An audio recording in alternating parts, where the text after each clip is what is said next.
Hello, YouTubers and NFL fans everywhere. This is Matt, the NFL Fanatic, with my 2017-2018 NFL season review. Well, Super Bowl 52 was just 2 short days ago, and there were 13 teams going into the game that had never won a Vince Lombardi Trophy, a Super Bowl championship. That number can now officially go down by 1 to 12. So I would like to congratulate the Philadelphia Eagles. And shout out to my friend, a fellow YouTube prognosticator, TJ Harmon, for his team finally achieving the feat of winning a Super Bowl championship, the first in Philadelphia's franchise history, and the first NFL championship the Philadelphia Eagles have won since 1960. It's been 58 years since the Philadelphia Eagles won a championship, and they did it in one of the most impressive and highest scoring games we have ever seen, not just in the Super Bowl, which was, by the way, it was the second highest scoring game in the Super Bowl, but in NFL history. The Patriots and Eagles combined for 1,152 yards. That is the most single combined total yards for any game in NFL history. The Patriots became the first team in NFL history to put up 600 yards of offense and lose the game. For Nick Foles, he became the 8th starting quarterback to be a backup and win the Super Bowl. And he's also the 3rd starting quarterback in NFL history to have 3 or fewer regular season starts before going into the playoffs and winning the Super Bowl. So, congratulations to Philadelphia. It was a concerted offensive team effort. You had to go up against the mighty Tom Brady, who was playing at his all-time best without one of his biggest deep threat, Brandon Cooks, in the game after getting knocked out by Malcolm Jenkins on a little bit of a helmet-to-helmet hit, but I mostly thought it was shoulder. But at the end of the day, I don't think Brandon Cooks, in my opinion, with how much offense the Pats were able to generate without him, and overall, it wouldn't have mattered that much if he was in the game. It wouldn't change the outcome. But I do want to give both offensive lines a tremendous amount of credit.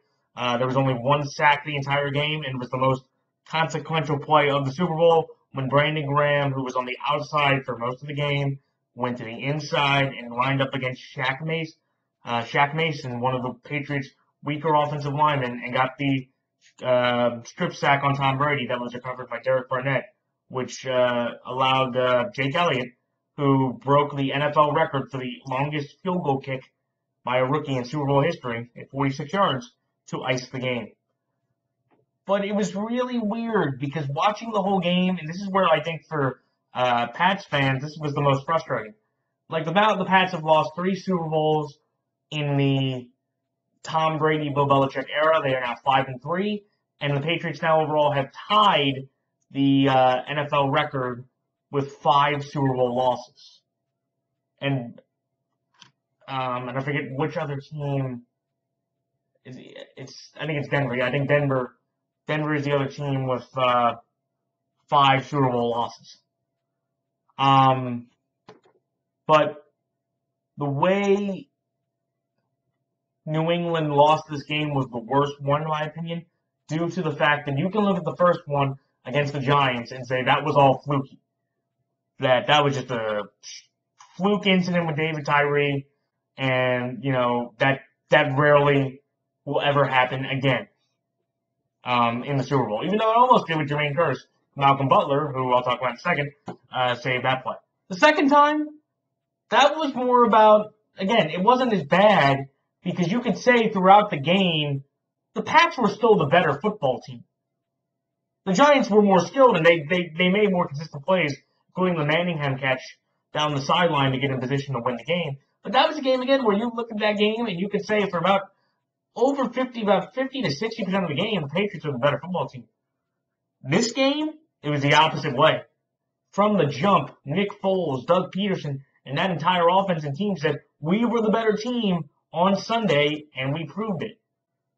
And that's one thing I want to give Doug Peterson a lot of credit for. He earned a lot of respect and praise, and his popularity ratings are the highest it's probably ever going to be in his life after winning the Super Bowl and the way he called that game. He outcoached Bill Belichick in every single way.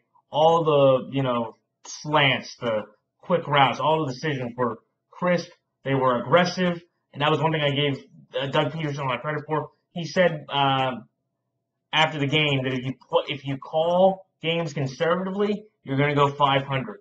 If you want to win games, you need to be aggressive. And that's one thing I will give the Philadelphia Eagles coaching staff, all of them. They were aggressive the entire game. And that's how you should win. You should go for the win instead of hoping that you win the game like a lot of coaches do. And the key play of that aggression is the Philadelphia special, the Nick Foles touchdown that was the one that Tom Brady couldn't haul in.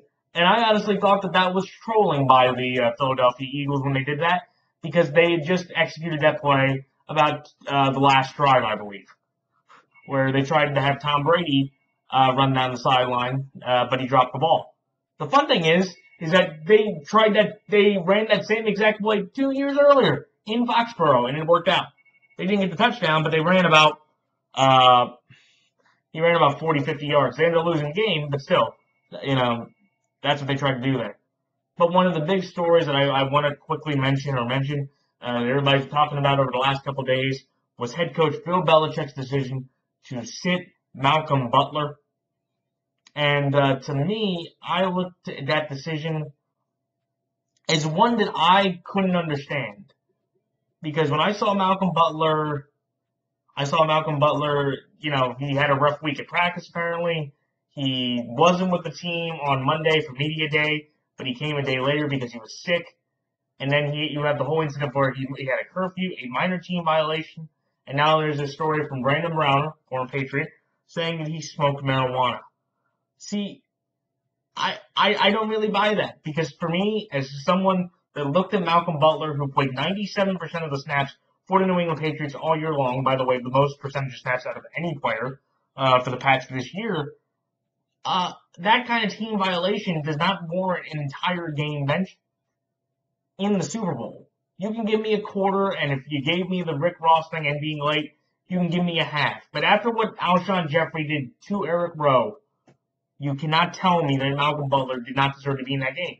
I'm also saying is, I don't think Malcolm Butler, how the Eagles were playing, was going to change the game that dramatically. But it was going to give the Pats a better opportunity, or somebody different that maybe could have made a play like he did in Super Bowl 49 that could have changed the momentum of the game. But we'll never know. But I think there is something much deeper here, and maybe it's the fact that, again, Malcolm Butler, and then for the last year, he wanted to try to get to New Orleans, and that didn't work out, and he really hasn't had the desire to be a Patriot like he's had the last couple of years. And also the fact that Stephon Gilmore came in and got paid much more money to Malcolm, who was on the team longer, that could be a factor as well. But we'll never know. But when you look at what this game was, this was an offensive shootout, but the Eagles were just more aggressive and executed better at the end. And even on the two controversial catch plays that people were talking about, let me put it this way. The Corey Clement one, that's a fair argument. Because I thought at first he didn't catch the ball because there was a bobble of the ball. And obviously throughout the game, or obviously during that play, Gene Steratore, the head referee, thought there was not enough of a bobble to constitute he didn't have full control of the ball going in. Everybody talking about the Zach Ertz touchdown that won the Eagles the game, and they're saying, oh, that wasn't a catch, or that was the wrong call, or it's like Jesse James. No, it's not. Everybody understand this. Here was the biggest difference between what Jesse James did and what Zach Ertz did. Jesse James was stationary. When he caught the ball, he dove forward with his body with his legs planted. In order to maintain possession, you have to catch the ball, maintain possession, and make a football move with your feet. You have to at least take 2 steps. Jesse James never did that. He had his feet planted in the ground and tried to dive over the line, and the ball hit the turf. What Zach Ertz did was he ran a slant route, caught the ball, and you saw him, if you watched the play, take at least 3 steps. So at that point, he went from receiver to a person that was running.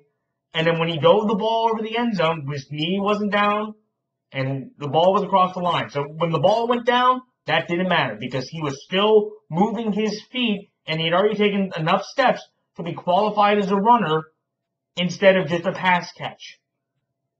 So that was the big difference. But to everybody out there, it was an incredible game. It was a much better game than last year. And for next year, I have my thoughts on all the different teams. But before I do that, let me just talk about this season in general and what a great year it was. You had a lot of historic, movements coming up. You had teams like the New Orleans Saints, who had the offensive and defensive rookies of the year on the same team, come up out of nowhere and make a run. You had the LA Rams with the offensive player of the year, the defensive player of the year, and the head coach of the year. The Saints and Rams made incredible turnarounds, which I think they can both sustain with the young talents they have, the experienced offensive-minded coach, and the good quarterbacks. One that's a proven veteran quarterback at age 39 that I think can play very much like Tom Brady in his 39th year, and a guy that's not slowing down at all, and a guy that completed the NFL record for most percentage of passes, a record that he used to have until Bradford broke it last year, in Drew Brees or Jared Goff in this Rams system. I know they just lost their offensive coordinator, but they've promoted 2 people, Aaron Cromer and I forget the other guy, and they're going to be both the running and passing game coordinators while McVay still calls the plays. But those 2 teams have solid foundation to build off of. You look at, let's look at some other teams. Atlanta, Green Bay, Seattle. Experienced teams over the last couple of years that, have proven, or maybe not over the last couple of years, but over the last several years, the Falcons, Packers, and Seahawks all taking interesting steps forward and back. Whether it's all steps back with the Falcons, Packers, and Seahawks. The Falcons, their defense did a tremendous job. They improved from 29th to 11th. But the problem was Steve Sarkisian of the Falcons came in and ruined that offense. He basically took a Lamborghini and crashed it into a wall, which is amazing that, all you had to do was just basically have the keys and drive the car, but you ended up crashing into a wall. But I think the Atlanta Falcons, they still have a solid team. I think Dan Quinn's put too much faith in Sark, but we'll see. But obviously it's 1 year. And they still were able to make the playoffs without him. The Packers, it's all about, Aaron Rodgers coming back. And I do think if he can stay healthy, they are right back in the Super Bowl contention. However, with certain teams' makeups, they are a much better makeup, and I think that's going to be the problem for the Packers. They need to improve all around defensively with some of their linebackers, with some of their defensive linemen aging, some of their corners coming up on contracts. They need to improve defensively enough to give Rodgers a decent defense so that he can have a Drew Brees or, a better sustained run and not have to rely on his arm and go into a Tom Brady situation like the Pats did on Sunday. And Seattle, their situation is the Legion of Boom era has ran its course. And I feel like next year, or going on from now, their best hope is the wild card round. I do not think they will win this division for a very long time because you have the LA Rams and the San Francisco 49ers in much better positions in terms of team makeup, in terms of coaching, in terms of freshness, in terms of youth that the Seahawks do not have. And if you have the impending futures of Cam Chancellor and Cliff Averill, along with the potential of trading Richard Sherman, the offensive line is in horrible shape. Dwayne Brown, they have to re-sign, but Dwayne Brown's really the only good guy. I know they could get back a guy like George Fant, or they could bring back Jokel. They're not going to bring back Blair Walsh. But the Seahawks have way too many issues right now that I do not see them at best is making the wild card. But we'll see. You look at the Cardinals; they had a erratic year. I bought into them last year in Game 1, because I thought Bruce Arians had done so well his first 3 years, he deserved his mulligan year. And I said to a lot of people after the Lions game, if they lose to the Lions, and I picked the Cardinals to win, if they lose to the Lions, they're done, and they're not really going to be as effective. And they lost in a way that it was a bizarre game. There were like two to four interceptions thrown, and it was just a bizarre game. But the Cardinals lost that game, and now they're at a new point where Bruce Arians has retired as head coach. They now have the former Carolina Panther defensive coordinator Steve Wilks, a man that's been on the Panther staff for nearly 6 to 7 years of his first year coordinating after Sean McDermott left. And I think for the Cardinals, their biggest issue, they have two main issues right now. They have a quarterback in Carson Palmer that just retired, so you need to draft or find another quarterback. And they have the impending possible retirement or return of Larry Fitzgerald. Though for all Cardinal fans, shout out to Gavin OC4, Larry's father did say apparently that the only team he'd be willing to play for is the Cardinals. So it's really the Cardinals are retirement. So, but you have the Cardinals there as well. Their 2017 year. And then just to go through some other quick teams, Detroit, they kind of had a Detroit type of year. Good luck to Matt Patricia, former Pats defensive coordinator. He's now the new head coach of the Lions. I don't think he will do that well because his defense was always his problem, and his defense was bend but don't break. And the problem is you don't have Tom Brady to back you up out of those situations. And Stafford, he's played better, but Stafford also at times has thrown turnovers. And just looking at how Matt Patricia is, I just don't think he'll be as effective. Shout out to Halfman's picks. Sorry, buddy. I wish you could have a better coach. I wish the Lions could get out of their little hole of misery there. But I think with Patricia, with that performance, there is definitely a lot to be desired after that performance. You look at the Bears. They have now Matt Nagy as their head coach, and what they did this year. Like, the Bears were a team that had a solid foundation. Like, you have two very good running backs in Howard and Cohen. You have a decent offensive line with Charles Leno on the line. You have, a very good left tackle or left guard in Kyle Long. You have some decent offensive line pieces. And you've retained Vic Fangio, which was a great move. And you have a very solid defense, with a lot of good and young talent. Kyle Fuller, who's an impending free agent, who I think they could re-sign. You have Akeem Hicks. You have Eddie Jackson. You have John Amos. You have trying to think here, Danny Trevathan, Jarrell Freeman. You have Pernell McPhee. You have a defensive roster that has decent amounts of talent, and the Bears were in plenty of close games this year.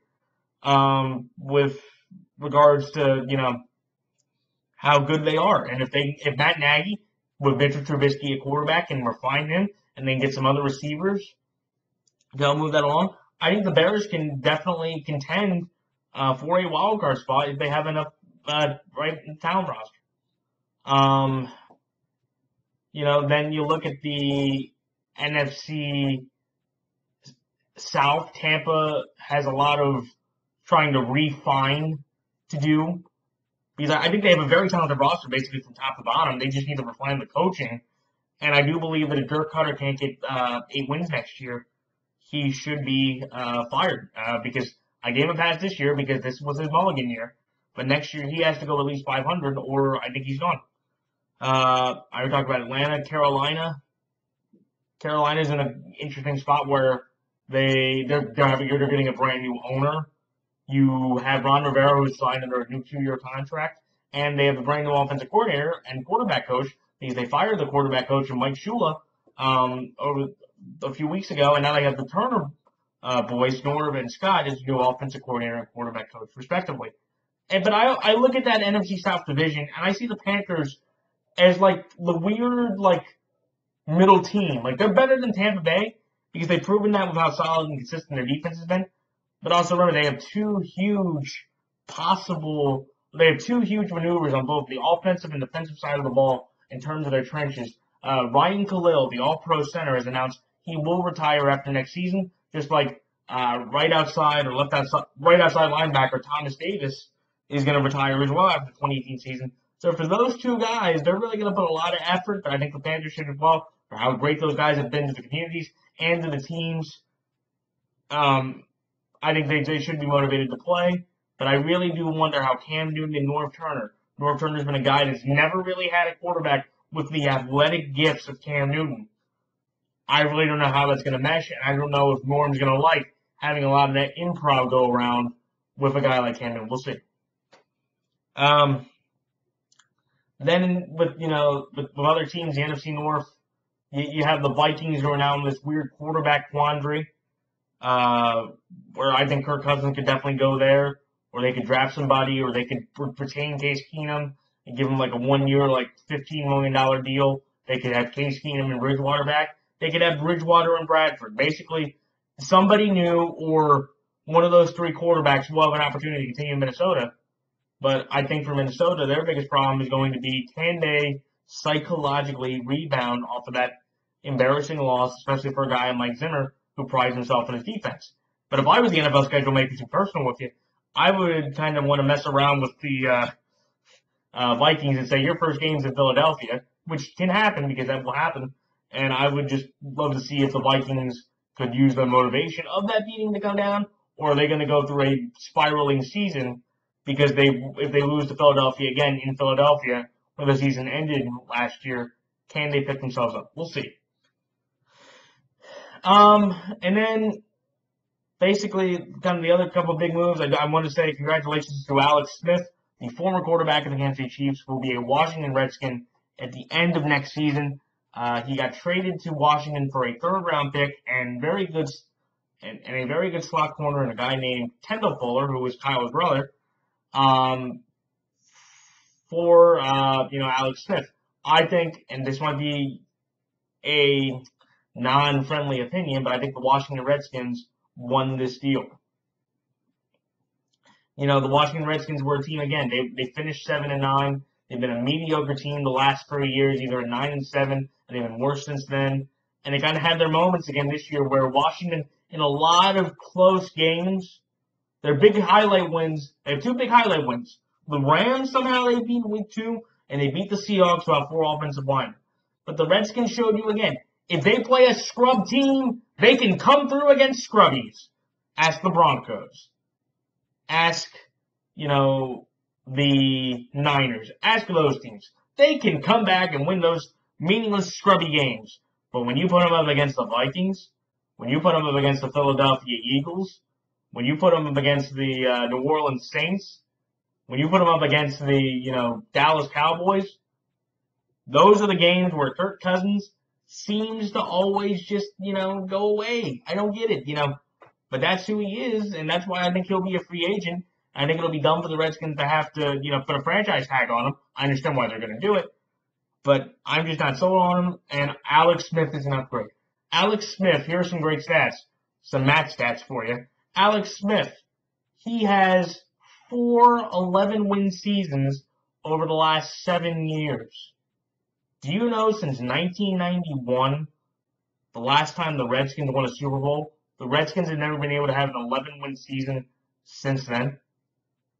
Second fun fact, do you know Alex Smith has led his team to the playoffs 5 times in the last 7 years? Under Daniel Snyder over 19 years, that's the same amount of playoff appearances the Redskins have as a team overall since Dan Snyder bought the team in 1999. Also, some other fun facts for Alex Smith. Do you know who the only quarterback is over the last 4 seasons that twice has beaten both teams that make the Super Bowl? He's the only quarterback to do it? It's Alex Smith with the Kansas City Chiefs. Let me explain. 2014, he beat the Patriots and the Seahawks. Both made the Super Bowl that year. This past year, he beat the Eagles and the Patriots in back-to-back weeks, mind I add you, and both of them went to the Super Bowl. So, I think for the Redskins, for the micro move of next year, this was the right thing to do because Jay Gruden has to make the playoffs next year in order for him to keep his job. Alex Smith gives Washington a better chance to do that than sticking with Kirk's scrubby Cousins. And, Kirk Cousins, Kirk Cousins, he'll be fine. He's going to get paid over $30 million. And I'm going to hate that because that just lowers the bar even more, and that justifies Carr more, and that justifies Matt Stafford more as a, contract aspect of where, again, at least we have Matt Stafford, at least we don't have Kirk Cousins. And that's the thing. As soon as you lower that bar, anything that goes over that bar, you have to accept because it's like, well, yeah, he's better. So, um, but I will say this. I do think one quick thing before I mention my last pick. I do want to spend about a second here talking about my team, the Ravens. I heard that Ozzie Newsome is going to step down as the Baltimore Ravens general manager after the 2018 campaign. And Eric DeCastra, who's been a very good, assistant for the Ravens for a lot of years, will step in. I think it's it's a good move. It's a little bittersweet. Ozzie's had a great run as a manager. He was the Browns manager back in the early 90s with Cleveland. He's always been a good manager, but he's kind of slowed down with the team. And we just focus so much on defense that it kind of irritates me that we can't get any offense. I know it's the Ravens' identity, but we need to really focus on offense this year and try to mold the team into a balanced team. But I do believe John Harbaugh, if he does not make the playoffs, should get fired, and he will deserve it. Because the Ravens are a team that we're on the Super Bowl window of an extension. That happened after 2015. And in the last 2 years, he's basically been able to keep his job because he's improved the team enough to justify, staying on board. This year, it goes back to a playoffs or bust mentality to me. And I hope the Ravens make the playoffs, but with all the decisions that we have to make, I don't think we will. But the one thing I always want to say, there are two things I want to say. First of all, thank you to everybody over the season that's watched my videos over the year. I truly appreciate all the comments. I enjoyed talking about football to everybody that watches, and I appreciate everybody that respects my opinion and wants to ask me questions about it. I truly do appreciate that. And it's going to be weird because for the next 6 months for my Sundays, they're a lot more open now. I can do, there's always a weird time. Like on Sunday, I don't know what to do now. I'll probably just end up, just kind of watching some old football stuff and probably doing homework because now I have more time to be open. But I just want to say thank you. Thank you to the NFL YouTube prognosticators, all of them, every guy, every gal, everybody that watched. I appreciate, the support, and also to all the other non-prognosticators. Well, thank you for your support. And I will end this video like I did last year with my way too early Super Bowl 53 prediction. I'm going to say this right now. We are going to have, for the first time since 1992-93, I will have the Philadelphia Eagles going to Mercedes-Benz Stadium hosting the New England Patriots for the third and probably final showdown, maybe, between these three teams in the Super Bowl. And I will have, with everything that's going on, if everybody stays healthy, I think the Eagles, if you told me right now next year, if it was Eagles-Pats 2, everybody stay healthy, I'm going to take the Eagles again to beat the Patriots in Super Bowl 53. So, that's it. So, thank you everybody for watching my videos. I have a real busy schedule ahead of me, so I probably won't be able to have that much time to put up videos over the off season, but we'll see. And again, if anybody has any questions on the video, or just any questions on my other videos, just any general question, please put them in the comment section or message me. I'll be glad to answer anybody. So that's it. So thanks for watching, everybody, and until next time, this is Matt the NFL Fanatic signing off for the season. Till then, so long.